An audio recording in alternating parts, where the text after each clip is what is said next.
Alain Bosvilval m'a demandé de présenter la soirée et à l'occasion de notre anniversaire de nous retourner un moment sur notre passé. En tant que passe-président de l'Institut, je le fais avec grand plaisir. L'année 2009 est importante pour notre Institut. Nous fêtons nos 40 ans. Que de chemin parcouru depuis la constitution d'un petit groupe de fidèles autour de Jean-Joseph Régent, puis de la création officielle de l'Institut Kervégan en 2000, après 23 ans de fonctionnement informel. Les premières réunions dans un restaurant de la rue Kervégan en 1977 réunissent le nouveau président de la CCI de l'époque et des entrepreneurs nantais, tous soucieux de réveiller la belle endormie, appellation de la ville, dans une période économique difficile qui correspond à la fermeture des chantiers navals. Les membres d'origine partagent tous la même volonté de participer au renouveau de la ville et une même éthique de la vie professionnelle et collective. Le constat de départ affiché est le suivant. Il existe un lien fort entre les évolutions et le dynamisme d'un territoire et la capacité de chaque citoyen à contribuer à sa prospérité et à son développement. Leur souhait était donc d'encourager les citoyens à participer au choix des voies et moyens d'évolution de leur société et à créer un espace social où règne la liberté de pensée, de parole et le respect des individus. Cette histoire ancienne et notre caractère décentralisé font de nous un centre d'études très particulier et qui se démarque des autres think tanks français. Notre fondateur rappelait souvent que notre objet est de développer un laboratoire d'idées de la société civile qui favorise l'intelligence collective des territoires. Depuis l'origine, nous avons pu, par nos travaux et analyses, éclairer les choix des décideurs et contribuer à faire bouger le territoire. Mais nous avons désormais élargi sensiblement le champ de nos réflexions. Le monde a changé, nos thèmes d'études également. L'Europe, la transition énergétique, la fracture entre les territoires urbains et ruraux, l'avenir de la démocratie locale, le rapport compliqué entre l'éthique et le numérique, les politiques économiques de notre territoire, l'économie et le sport et tout autre sujet dont nous nous auto-saisirons. Dans un environnement changeant, nous avons su accompagner les évolutions de notre société, mais nos valeurs d'origine ont été préservées et renforcées. Nous croyons toujours aux vertus du débat participatif, à la discussion entre individus qui se respectent, aux échanges qui enrichissent les interlocuteurs, à la réflexion qui associe et qui grandit. Notre société s'est transformée par l'effet d'une véritable révolution informationnelle. L'offre politique est sans doute insuffisante pour répondre aux questionnements des citoyens quant à la pertinence de leurs choix personnels et de leur parcours de vie. La société civile que nous représentons doit donc prendre toute sa place dans le débat. Association neutre politiquement et religieusement, nous réunissons des membres aux sensibilités, cultures et parcours différents, mais curieux, intellectuellement et attachés au développement de notre territoire. Nos débats et nos réflexions dans un lieu d'échange et de liberté de pensée respecté nous donnent toute notre légitimité. L'événement qui nous réunit ce soir nous donne l'occasion de réfléchir au rôle et à l'influence de la participation citoyenne dans les processus de décision. C'est tout le thème de la démocratie locale que l'Institut a déjà abordé dans ses travaux. Comment pouvons-nous nous positionner comme un acteur majeur de ces enjeux au niveau local? Comment construire une démocratie locale à l'échelle du citoyen? Que proposons-nous pour justifier notre utilité sociale? C'est bien le thème de notre soirée. Quelle place pour le débat public et les démarches collaboratives face aux grandes transitions? Nous sommes très attachés à notre territoire et à son développement. Notre histoire, notre évolution ont suivi celle de la construction de la métropole nantaise depuis son origine. Notre première table ronde réunira donc 3 témoins privilégiés de l'histoire de la métropole, Alain Chenard, Jean-Marc Ayrault, Jacques Floch. Ils pourront témoigner à travers leur expérience des enjeux, des freins et des principales étapes de sa constitution. Quel regard jette-t-il sur ces années de construction et quelles perspectives envisage-t-il pour demain ?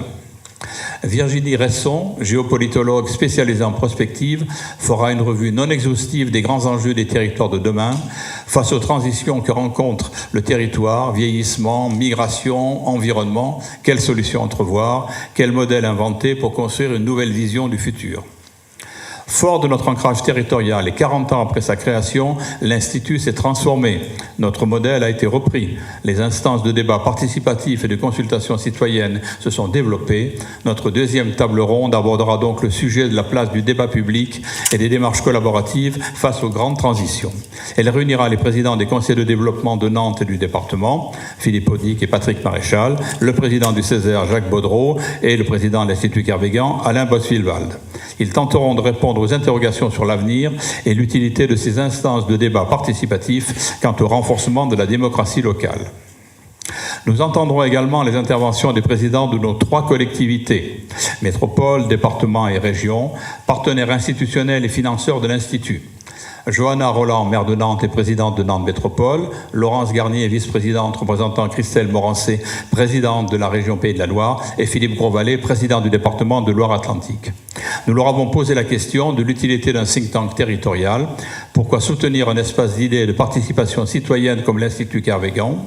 Nous attendons donc avec grand intérêt leur intervention. En conclusion de notre débat, Alain Beuzvillal, président de l'Institut Kervégan, synthétisera les échanges et réflexions de la soirée et présentera les grandes lignes de son action future pour l'Institut. Voilà le programme de la soirée. J'ai été un petit peu long et je vous prie de m'en excuser, mais je pense que la richesse de nos débats justifie un petit peu de présentation. Je voudrais rajouter quelque chose de personnel, si vous le permettez. Avant de lancer notre première table ronde, qu'il me soit permis en tant que témoin privilégié de ces dernières années de remercier tous ceux qui ont accompagné l'Institut et lui ont permis de remplir sa mission en s'adaptant aux évolutions de son environnement. Tout d'abord, les collectivités de notre territoire qui nous soutiennent depuis de longues années et qui ont permis d'écrire l'histoire de Kervégan d'hier et d'aujourd'hui, et sur lesquelles nous comptons bien pour écrire celle de demain. Merci à nos mécènes et entreprises partenaires, merci le Crédit Mutuel, dont le nom est affiché sur le tableau à l'entrée et qui ne nous ont jamais ménagé leur soutien. Merci enfin à vous, les membres et les sympathisants de l'Institut qui constituez la communauté Kervégan. Vous partagez avec nous les mêmes valeurs d'échange, le goût du débat et le souci de participer activement au développement de notre territoire. Notre parcours des dernières années n'a pas été toujours facile et il a fallu toute l'implication des administrateurs de l'Institut et de ses collaboratrices, Stéphanie, notre directrice pendant 10 ans, et Aurore aujourd'hui, pour traverser ces années. Un grand merci à tous.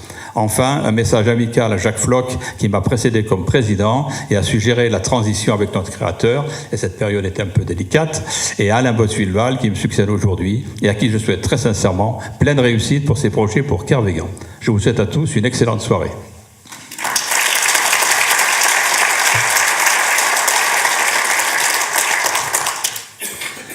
Bien, après vous avoir imposé un pensum, je vais transmettre le témoin, si j'ose dire, aux participants à la table ronde. Je vais donc demander à M. Hérault, M. Chenard et également à Jacques Floch de monter sur scène pour que nous puissions faire la première table ronde concernant la métropole.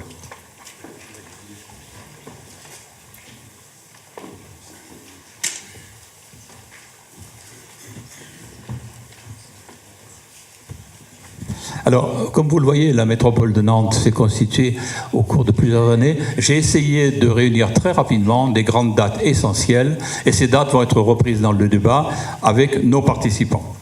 Alors, nous avons réuni 3 bâtisseurs de l'intercommunalité, témoins de la construction de la métropole nantaise, et nous allons les interroger, leur demander de témoigner des différents enjeux, des freins, et puis aussi des perspectives de l'agglomération nantaise, de la métropole, issue de la loi MAPTAM en 2015. Alors, je voudrais vous présenter, mais est-il raisonnable de présenter des gens aussi connus? Monsieur Chenard, conseiller municipal en 65, le plus jeune conseiller municipal, et élu maire en 1977. À son mandat de maire, on attachera bien entendu la création de la Sémitane, à laquelle notre président de Kervégan est très sensible, bien entendu, dans le cadre du ciment, qui, je le rappelle, était un syndicat intercommunal de 19 communes, créé à l'initiative de M. Chenard.